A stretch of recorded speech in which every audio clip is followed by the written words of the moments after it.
بسم اللہ الرحمن الرحیم۔ اہل سنت والجماعت کا عقیدہ اور نظریہ ہے کہ عذاب قبر برحق ہے۔ جس طرح مومنین اور صالحین کو قبر میں ثواب ملتا رہتا ہے، سکون اور آرام ملتا ہے، اور قیامت تک قبر کے اندر خوشی کے ساتھ رہنا ہوتا ہے، اسی طرح کافر اور بدکاروں کو قبر میں عذاب ملتا رہتا ہے اور قیامت تک اسی عذاب کے اندر وہ مبتلا ہوتے ہیں۔ احادیث شریفہ سے یہ باتیں ثابت ہیں۔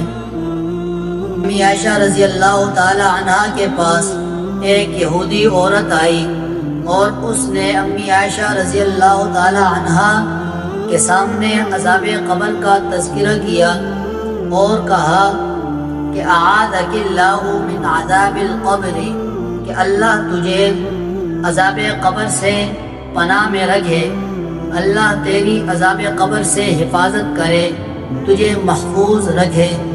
حضرت امی عائشہ رضی اللہ تعالی عنہا حضور اقدس صلی اللہ علیہ وسلم کی خدمت میں حاضر ہوئی۔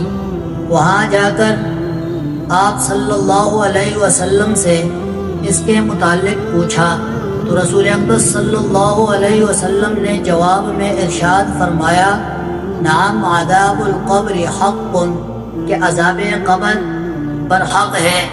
پھر امی عائشہ رضی اللہ تعالی عنہا فرماتی ہے، اس کے بعد جب بھی نبی کریم صلی اللہ علیہ وسلم نے نماز پڑھی، جب بھی نماز سے فارغ ہوئے تو عذاب قبر سے ضرور پناہ مانگی۔ حضرت عثمان غنی رضی اللہ تعالی عنہ کے بارے میں آتا ہے کہ جب بھی آپ رضی اللہ تعالی عنہ قبر کے پاس کھڑے ہوتے تو اس قدر روتے کہ داڑھی مبارک تر ہو جاتی۔ کسی نے پوچھا، سوال کیا کہ حضرت آپ تو جنت اور جہنم کا تذکرہ کرتے ہوئے اس قدر نہیں روتے، لیکن قبر کے پاس آ کر اس طرح کیوں روتے ہیں؟ اس کی کیا وجہ ہے؟ اس کے پیچھے کیا فلسفہ اور کیا حکمت ہے؟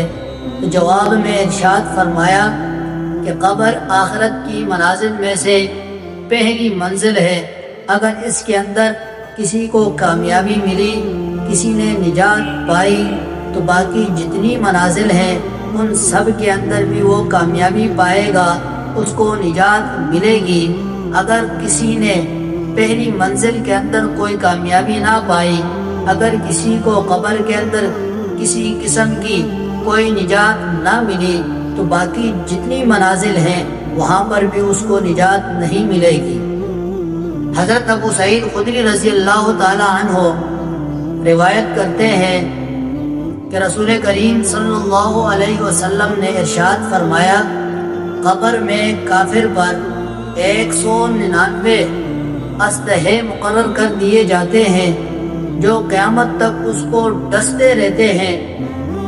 اگر ان اسلحوں میں سے، ان سانپوں میں سے کوئی ایک سانپ بھی قبر زمین کی طرف پھنکار مار دے تو زمین گھاس کا ایک تنکا بھی اگانے کے قابل نہ رہے۔